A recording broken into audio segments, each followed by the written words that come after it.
Hoje nós vamos ver as principais notícias do mercado financeiro da semana que vai de 18 a 22 de janeiro de 2021.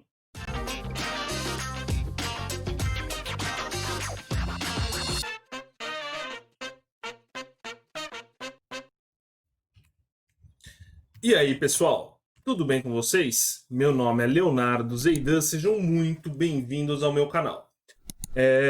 Bom, como eu já falei, vamos ver as notícias dessa semana, vamos ver o que aconteceu no mercado. Vamos pular para minha tela. Vamos lá. Para começar, essa semana foi marcada aí por várias notícias sobre vacinação, Covid. Isso aí é o assunto que está mais em pauta, né? Não é um assunto que tem mexido tanto com o mercado, né? O mercado já entendeu que a imunização acontecerá de uma forma ou de outra, brevemente, mas eu acho interessante trazer essas notícias aqui para a gente ver sobre a atuação do Estado, pensar um pouquinho sobre a questão política dessa parte, né? Então, assim, primeira notícia, no total aqui, acho que são 3 ou 4 notícias sobre Covid, né, que eu trouxe. Então, a primeira é: brasileiros já vacinados podem não receber segunda dose da vacina no prazo certo. Cientistas avaliam riscos. Vamos lá. A vacina que está sendo utilizada na maior parte do tempo aqui no estado de São Paulo, né, que é a vacina oficial ali do estado de São Paulo, vai ser a Coronavac, né, que é feita em parceria do Instituto Butantan com uma empresa chinesa, né? Não me lembro o nome agora. Mas o que acontece? Essa vacina ela precisa de 2 doses para ter o efeito de imunização. Então todo esse marketing, tudo bem, é legal ter começado ali a vacinação, tudo mais, mas todo esse marketing sobre a vacinação que está tendo, é, as pessoas ainda não estão sendo imunizadas. O que aconteceu é a aplicação da primeira dose, né? A gente tem que separar isso bem. Como a vacina precisa de 2 doses para ter efeito, a gente não está começando de fato a ter imunização. A gente está tendo a vacinação. A imunização vai vir quando começarem a serem aplicadas as segundas doses, né? Existem vacinas aí que têm uma aplicação única, se não me engano a da Pfizer é assim, mas essa vacina especificamente que começou a ser aplicada, ela precisa de 2 doses. E como a gente sabe, o governo, o Estado, né, o Estado é ineficaz em fazer tudo que a população precisa e o governo se propõe a fazer, ele geralmente é ineficaz, ele não faz de uma forma bacana, né? E tem essa ameaça aí de que a gente não vai conseguir fazer corretamente a segunda dose, né? Porque existe uma certa escassez, o governo está tendo essa dificuldade de trazer a vacina para cá, e de produzir também, porque a gente pode produzir aqui essa vacina do Butantan. Como tem essa ineficiência, o governo está ponderando se é melhor dar a primeira dose para mais gente e correr esse risco de não acontecer a imunização, ou fazer certinho e correr o risco de faltarem doses, né? Particularmente, assim, eu sei que é uma escolha muito difícil, tá? Não é uma escolha tão trivial, mas assim, se a gente já tem pouco estudo sobre as vacinas, né? Foi uma coisa bem na correria. A gente sabe que estava todo mundo precisando da vacina, eles correram, fizeram um trabalho maravilhoso para desenvolver em tão pouco tempo. Mas assim, a gente já tem poucas informações. Ainda vai fazer errado do que é o proposto, né? É um risco desnecessário, ao meu ver, né? A gente poderia muito bem aplicar as 2 doses certinho, talvez estender um pouquinho mais o período aí que as pessoas vão ter que esperar para começar a sua vacinação, mas não adianta nada vacinar um monte de gente e correr o risco de ninguém ficar imunizado, né? Seria até um desperdício de recurso, né? Desperdício de vacina, que é uma coisa que está escassa, seria um desperdício fazer tudo, fazer dessa forma, né? Correr esse risco. Então, não acho que seja a melhor forma aí, essa forma que o governo está pensando em fazer, né?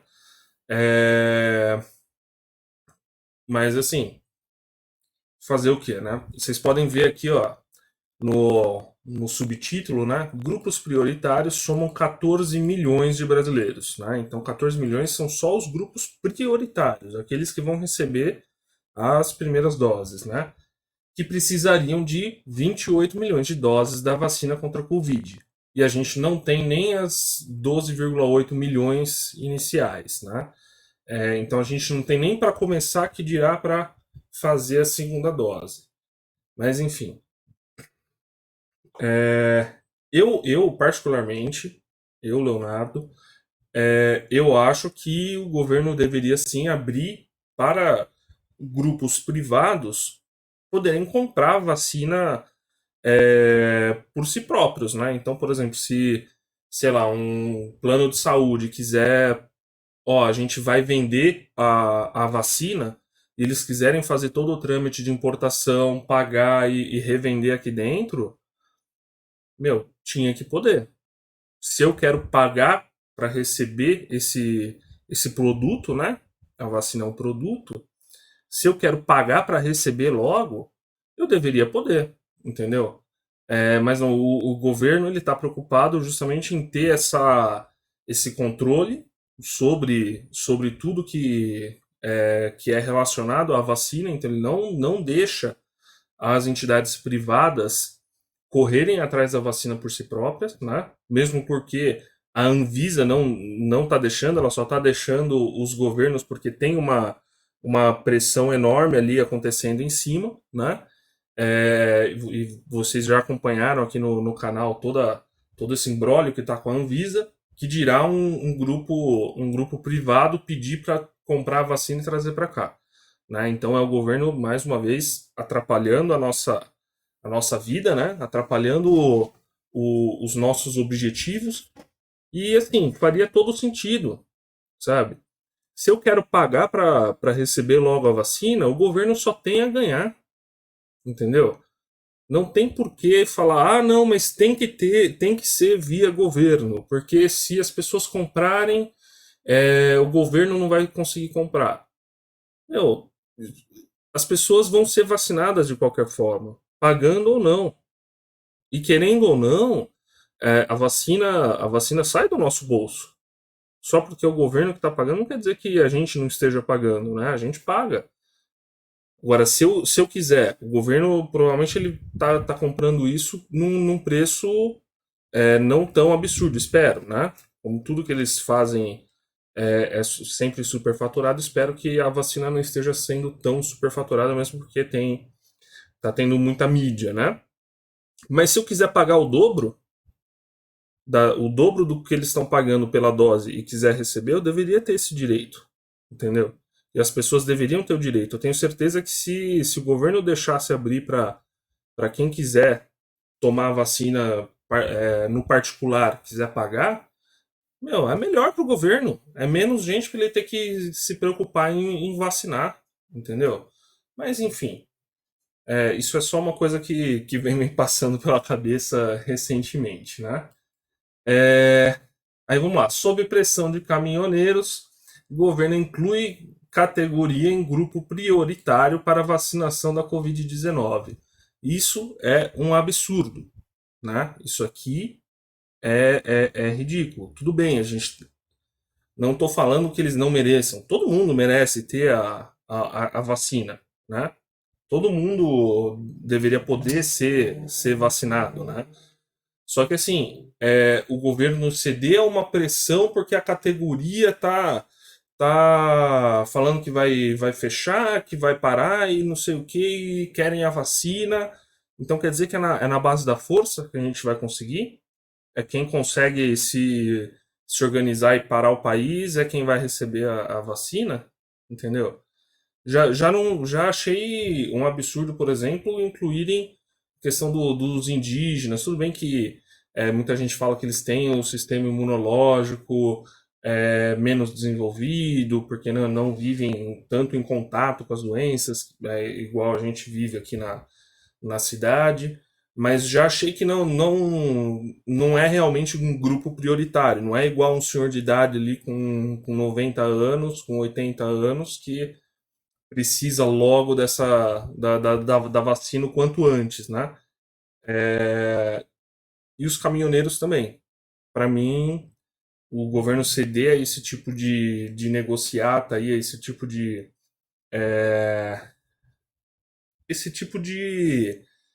negociação, não é bem uma negociação, né?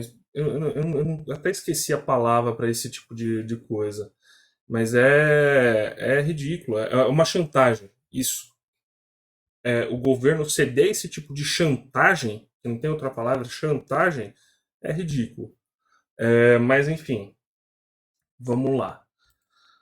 Plano São Paulo. Empresários criticam falta de previsibilidade. Fechamento poderia ser mais organizado? Isso aqui, eu acompanhei até que de perto, né? Um caso, inclusive, de um grande amigo meu, né? Que ele trabalha em bar, restaurante, esse tipo de coisa. O bar que ele trabalha, né?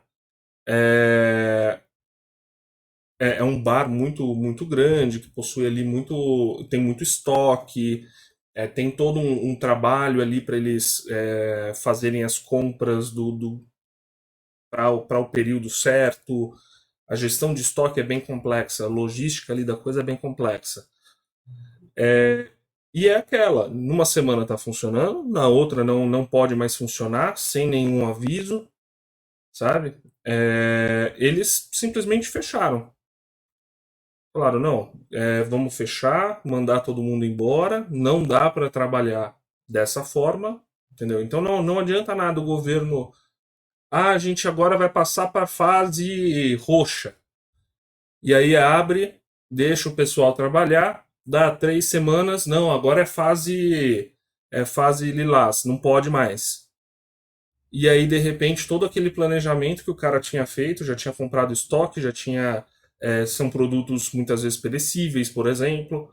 é, e aí o cara não tem o que fazer com aquilo, acaba estragando, ou ele acaba doando para não estragar, mas o prejuízo sai do bolso dele. E o governo não está nem aí para isso, né? E assim, eu imagino que muitos empresários, né, estão passando por essa situação, principalmente esses que dependem de negócios físicos, né?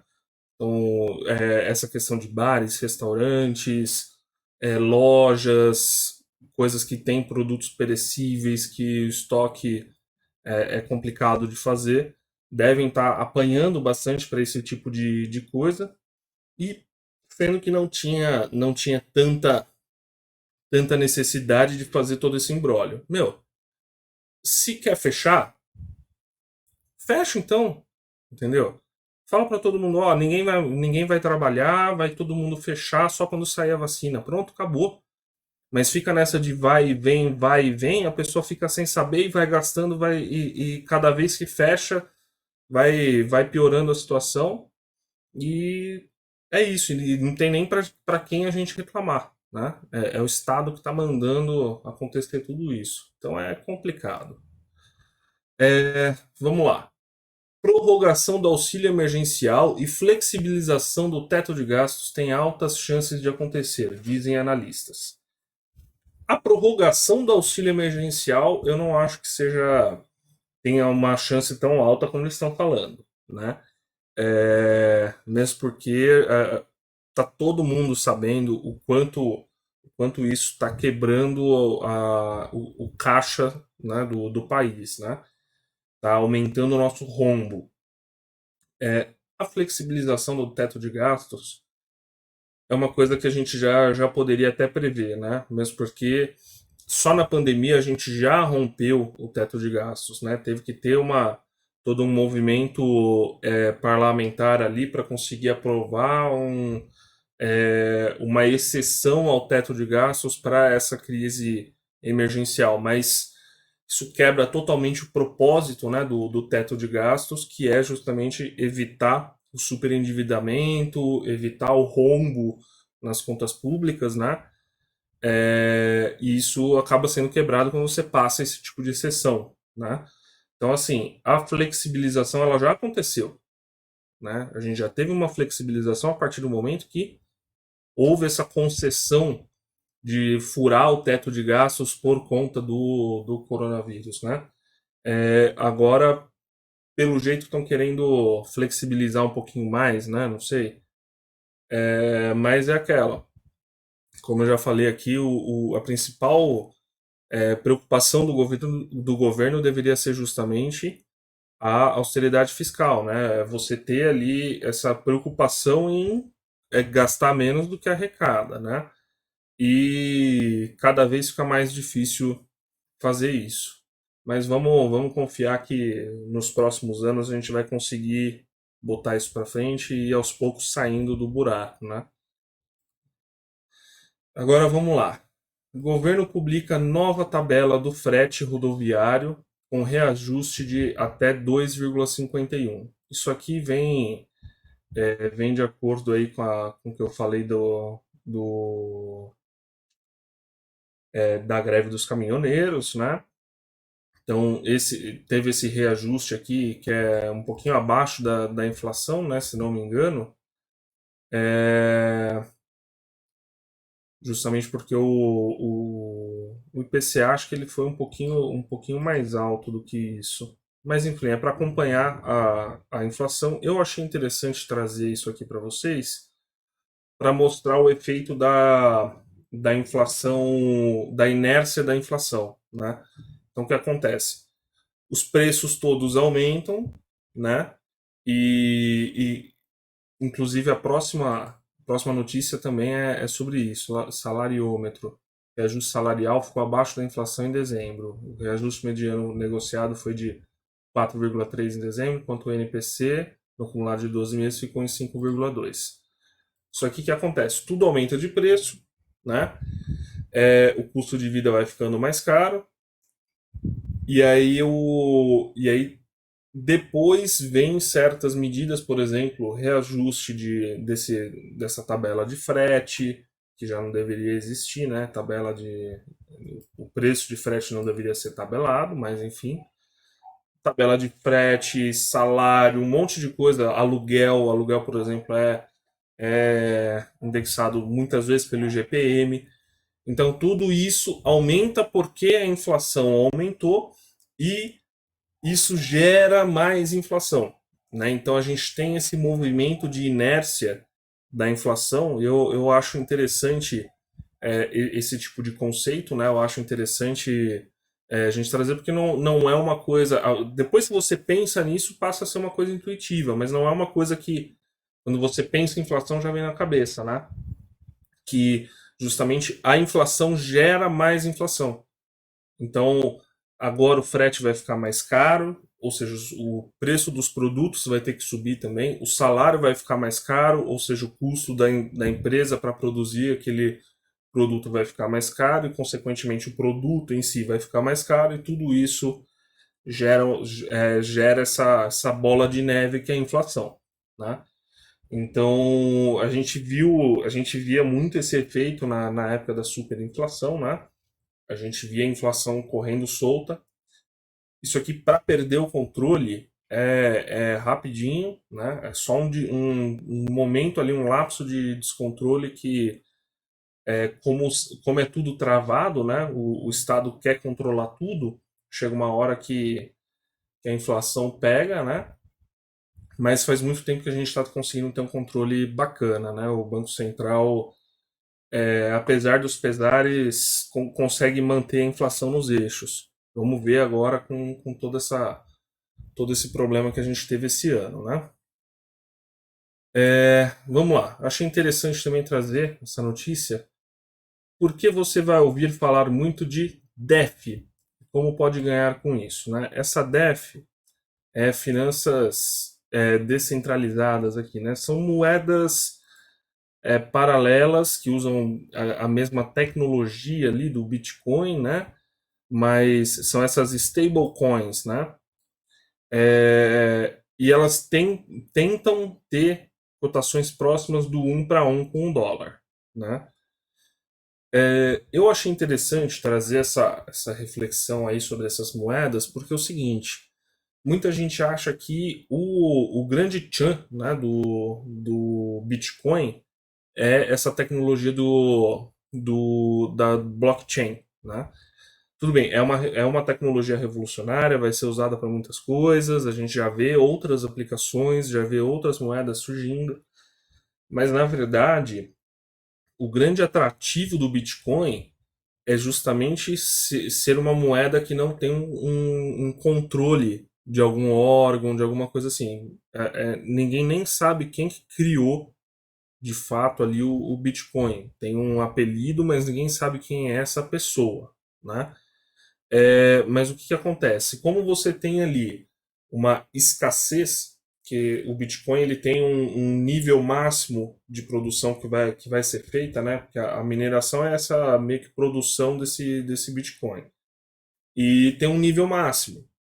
Então o que acontece? Quando atingir esse nível máximo, não vai ser mais produzido e ponto e acabou. Não é igual o dólar, o real ou outras moedas que justamente ficam imprimindo dinheiro a bel prazer quando precisa, igual o Fed tem feito aí, o Fed e os bancos centrais europeus também, que imprimem dinheiro para aquecer a economia e levantar os mercados. O Bitcoin não tem isso, entendeu? Então, esse é o grande diferencial da coisa, né? Esse é o grande tchan, né? E por isso que ele é muito volátil também, né? Porque ele não tem ninguém ali fazendo esse trabalho de market maker, né? Para tentar tirar a volatilidade dele de uma forma não natural.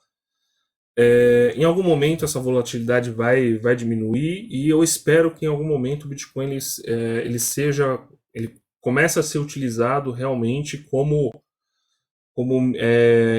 reserva, né, e como meio de pagamento corrente, né, porque isso é uma das definições ali que tem quando a gente vai definir uma moeda, ela tem que ser utilizada amplamente. Então, aqui no Brasil, você chega em qualquer lugar que você chegue com R$ 10, os seus R$ 10 vão valer R$ 10 e vão ser aceitos, né? E justamente o problema ainda do Bitcoin é isso, né? Que você nem todo mundo aceita. É difícil de quando você tem Bitcoin você comprar coisas com Bitcoin, né? Geralmente você tem que converter para uma outra moeda para poder utilizar nessa sua moeda. Então esse é o maior problema hoje do Bitcoin. Mas o que acontece? Eu quis trazer essa stablecoins aqui para chamar atenção para isso aqui, ó, cotações muito próximas do um para um do dólar americano, né? Eles têm aqui market makers para ficar mantendo a moeda no um para um. Isso aí quebra totalmente o propósito, né? Do que seria o propósito, por exemplo, do Bitcoin. Então, essas moedas, quando vocês ouvem falar delas, tudo bem, tem ali a tecnologia do blockchain, tudo mais, mas o propósito que tem o Bitcoin de não ser uma moeda controlada quebra-se totalmente aqui, né? Outra coisa, a gente já viu esse efeito de tentar controlar paridade cambial aqui no Brasil. A gente viu na época, se não me engano, do Fernando Henrique Cardoso. Inclusive, a minha família aconteceu uma coisa até engraçada com a minha família, engraçada hoje, né, que já passou. Mas na época, o Fernando Henrique Cardoso prometia justamente essa paridade do real com o dólar. Só que chegou um momento que não tinha como segurar mais a cotação do dólar no 1 para 1, porque essa cotação aqui ela é artificial, né? Então o governo ele precisa, com o Banco Central, ele precisa atuar no mercado para estar sempre comprando e vendendo para manter a paridade. Chegou um momento que o governo não tinha mais como fazer, soltou o câmbio disparou, mais do que dobrou e muita gente que tinha dívida em dólar, esse tipo de coisa, acabou se ferrando, né? Então eu acho interessante trazer também essa reflexão sobre a paridade cambial, porque isso ainda acontece em muitos países, por exemplo, se não me engano, a Bolívia.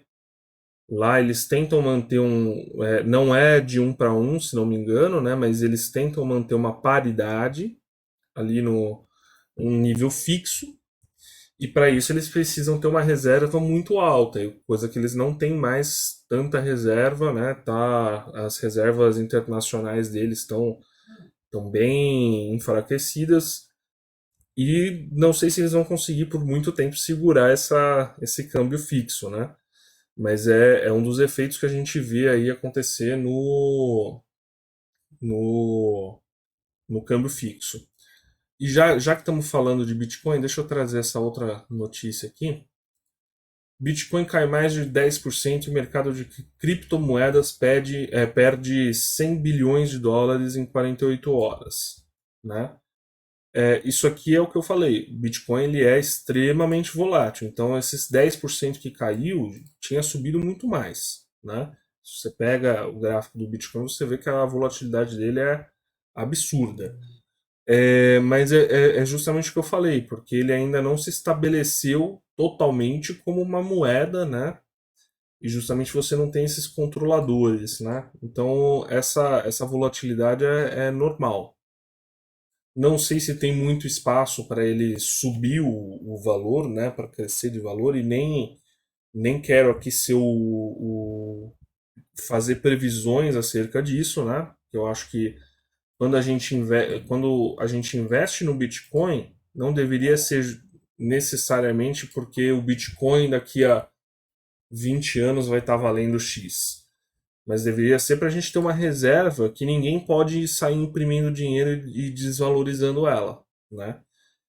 Mas eu acho que por essa característica do Bitcoin, ninguém poder ligar a impressora de Bitcoin e sair injetando Bitcoin na economia, ele tende a ganhar valor contra outras moedas, justamente por causa disso, porque a outra moeda vai ter essa injeção de tempos em tempos, o governo sempre faz cagada e tenta consertar imprimindo dinheiro, principalmente quando a gente tem governos ali de cunho mais socialista, esse tipo de coisa, e o Bitcoin não tem isso. Então a tendência dele é justamente se sobressair as outras moedas, porque enquanto as outras estão sendo desvalorizadas pelos seus próprios bancos centrais, o Bitcoin não.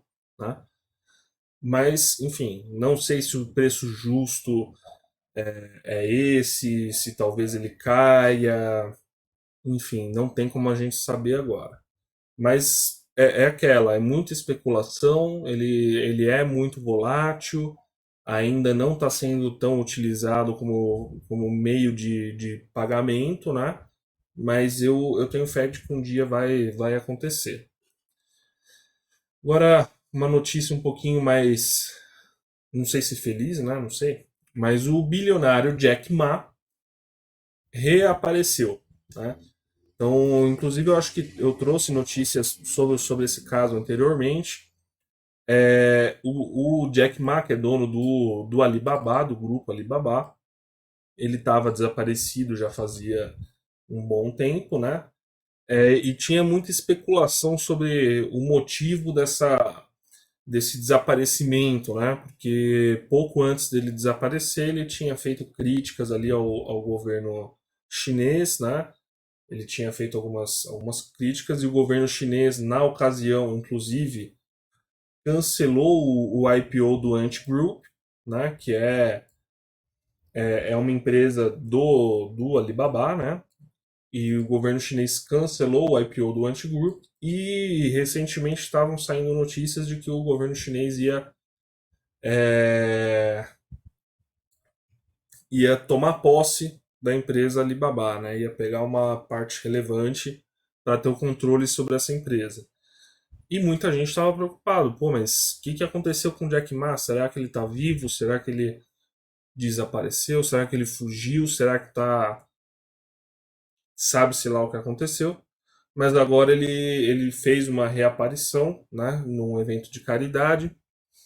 As ações subiram justamente porque estava todo mundo meio com o pé atrás por causa disso. O que será que vai acontecer do grupo, né? Porque a gente sabe que, por mais que uma empresa não seja feita só do dono, né? É, o dono, o Jack Ma levantou essa empresa, né? Então, grande parte do retorno que essa empresa traz é justamente por causa do cara. E então fica meio complicado, né? Você de repente o cara some, o governo chinês assume, e você não sabe mais o que vai ser da empresa, né? Mas aí o pessoal acho que se acalmou um pouquinho, viu que ele pelo menos está vivo, né? Apareceu, mas ainda tem essa ameaça de que o governo chinês pode tomar a empresa, né? É, a última notícia aqui, antes da gente ver os gráficos. Venezuela alerta petroleiras, aumentem produção ou saiam do país. Isso é um absurdo, né? É, provavelmente a produção deve estar escassa lá. A gente é até triste ver isso porque a Venezuela já foi um país riquíssimo por causa da sua geografia ali, porque tem muito petróleo naquela terra. E você vê um país que tinha que tem tanto recurso sofrer tanto é uma ineficiência tão grande. Eu não consigo entender como pode acontecer um negócio desse e como pode alguém achar ainda que isso tá certo, que tem alguma coisa que não tem nada de errado nisso, né? Provavelmente as petroleiras estão com uma produção escassa, porque provavelmente ali não deve estar valendo a pena, né? E olha que deveria, né? Porque tem abundância de petróleo no país. Como que não vale a pena você produzir o petróleo e exportar e fazer? E aí vem eu acho engraçado aqui eles colocarem, né? Ao invés de colocar Venezuela, deveria colocar o presidente, né? O nome do Maduro, né?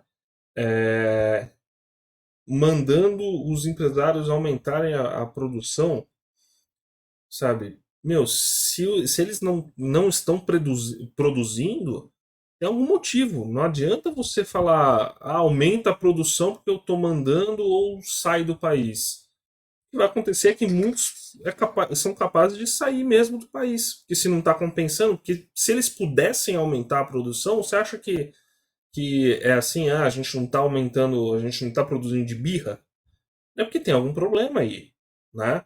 É, mas enfim, eu achei interessante trazer aqui para a gente ver essa contradição, né? Na terra do petróleo ali, que já foi riquíssimo, um país riquíssimo, o governo está tendo que obrigar as empresas a produzir petróleo porque não consegue fazer um ecossistema saudável para que elas produzam por si próprias, né?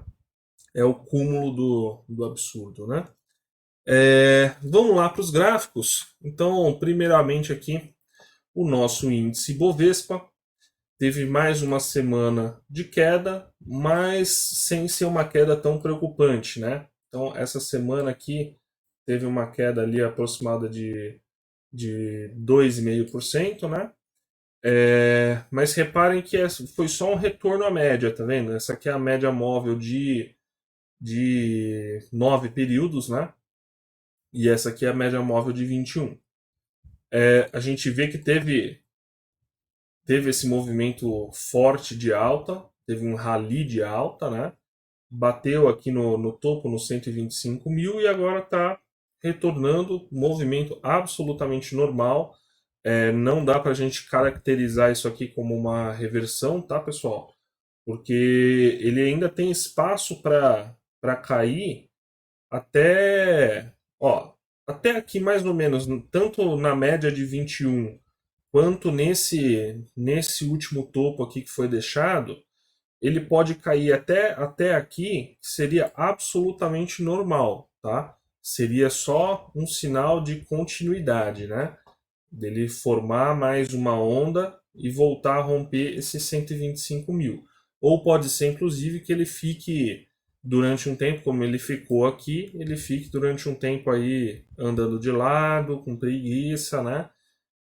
Pode ver que aqui ele ficou mais de 2 meses aí só andando de lado, né? Mas enfim, vamos acompanhar. Acho que é um sinal interessante, é só uma reversão, nada para se preocupar.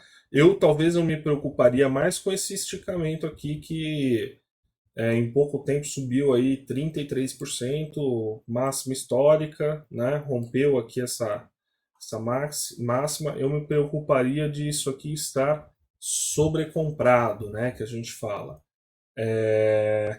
Não sei se o preço justo tá valendo tanto a pena. Uma coisa é você achar que está sobrevendido aqui embaixo, né? Outra coisa é você ver ele rompendo o topo histórico com todas as dificuldades que a gente tem passado e que ainda não se foram, né?